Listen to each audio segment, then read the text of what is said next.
In this quick tutorial I'm going to show you where to find the Stormwind Portal Trainer for mages, so you can learn the portal to Stormwind to teleport all your party with you, or also you can learn the teleport to Stormwind to teleport only yourself. And I will show you both in this tutorial. So for this you have to come here in Stormwind at the Mage Quarter, so I'm located in Elwyn Forest, Stormwind City at the Mage Quarter. Inside here you'll find a very tall tower, so we'll have to climb this tower.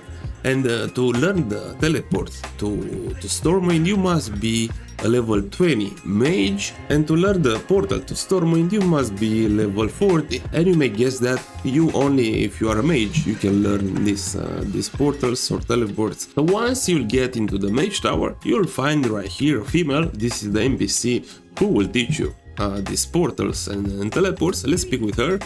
Alright, so this is the teleport to Stormwind, to teleport on yourself. You can learn this at level 20, and the portal at level 40 to teleport all your party. So I hope this World of Warcraft of the Lich King tutorial, WOTLK tutorial helped you out.